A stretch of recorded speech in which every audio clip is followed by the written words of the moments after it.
Bonjour à tous. Aujourd'hui, samedi 23 mai 2026, nous sommes à 2 jours de la grande fête de la Pentecôte.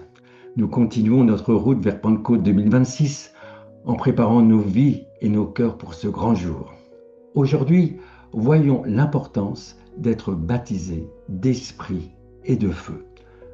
En apercevant Jésus, Jean-Baptiste dira « Moi je vous baptise d'eau, mais il vient celui qui est plus puissant que moi, et je ne suis pas digne de délier la courroie de ses souliers. Lui, il vous baptisera du Saint-Esprit et de feu. » Luc 3,16. Il est donc important d'être rempli du Saint-Esprit jusqu'au débordement et aussi d'être rempli de feu intérieurement pour briller comme une flamme de feu. Merci pour ces eaux vives qui apportent la vie dans notre être intérieur et deviennent une source de bénédiction pour les autres.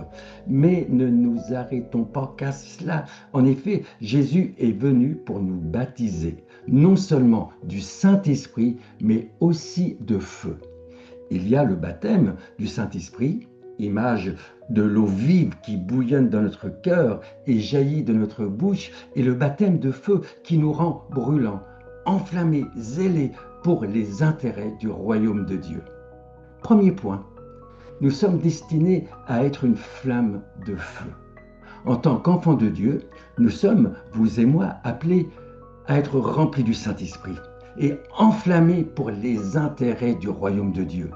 C'est pourquoi nous ne serons jamais satisfaits d'un christianisme statique, tiède, car nous sommes destinés par Dieu à être un vent et une flamme de feu, comme nous le lisons dans le psaume 104, verset 4. Il fait des vents ses messagers, des flammes de feu ses serviteurs. Le Saint-Esprit est le vent qui apporte le souffle de vie et le feu qui embrase une vie. Le vent, le feu que l'on retrouve d'ailleurs le jour de la Pentecôte, comme nous le lisons dans Acte 2, versets 1er à 4. Verset 2, versets 1er à 4. Le jour de la Pentecôte, ils étaient tous ensemble dans le même lieu. Tout à coup, il vint du ciel un bruit comme celui d'un vent impétueux, et il remplit toute la maison où ils étaient assis. Des langues semblables à des langues de feu leur apparurent, séparées les unes des autres, et se posèrent sur chacun d'eux. Ils furent tous remplis du Saint-Esprit et se mirent à parler en d'autres langues selon que l'Esprit leur donnait de s'exprimer. Le vent et le feu vont toujours de pair. Ainsi, nous pouvons affirmer que le baptême dans le Saint-Esprit sans le feu n'est pas le baptême dans l'Esprit dans toute sa plénitude. Le feu est l'ingrédient vital pour un chrétien passionné qui veut être employé par Dieu efficacement. Le chrétien sans le feu est un chrétien à qui il manque quelque chose d'essentiel. Deuxième point, le feu doit être alimenté continuellement. Dans l'Ancien Testament, le feu sur l'autel ne devait jamais s'éteindre, comme nous le lisons dans Lévitique 6, versets 5 à 6. Le feu brûlera sur l'autel, il ne s'éteindra point. Chaque matin, le sacrificateur y allumera du bois, arrangera l'holocauste et brûlera la graisse des sacrifices d'action de grâce. Le feu brûlera continuellement sur l'autel, il ne s'éteindra point. Aujourd'hui, Dieu nous appelle aussi à offrir nos vies chaque matin en sacrifice. Mais rassurez-vous, c'est un sacrifice vivant, comme on peut le lire dans Romains 12, 1.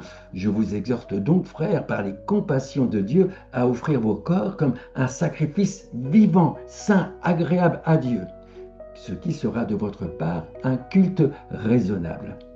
C'est l'offrande de notre vie, de notre corps vivant, afin qu'il vive dans la sainteté, marchant d'une manière agréable à chaque instant de la semaine et non pas que le dimanche matin, l'heure du culte. C'est aussi de déposer sur l'autel nos mauvaises habitudes pour que le feu du Saint-Esprit les consume, sans oublier la lecture de la parole qui est comme un feu, dit l'Éternel, comme nous le lisons dans Jérémie 23, 29. La parole de Dieu amène et alimente le feu dans notre cœur. La voix de l'Éternel fait jaillir des flammes de feu, comme le dit David dans le psaume 29, verset 7. Ce n'est pas possible d'être baptisé de feu, de continuer d'être zélé, enflammé pour Dieu sans avoir le contact assidu avec la parole de Dieu. Si nous voulons être embrasés pour Dieu et que cette flamme garde son intensité, veillons à ce que ce feu soit constamment alimenté par des temps journaliers d'intimité avec Jésus dans le lieu secret de la prière et lui offrir chaque matin notre vie comme une offrande d'une agréable odeur. Ce que nous pouvons retenir pour aujourd'hui. Nous avons besoin individuellement d'être remplis du Saint-Esprit et d'être réchauffés par le feu du Saint-Esprit. Nous avons le même besoin collectivement, en tant qu'Église. Les gens ne sont pas attirés par une Église morte. Les gens n'ont pas besoin d'une religion.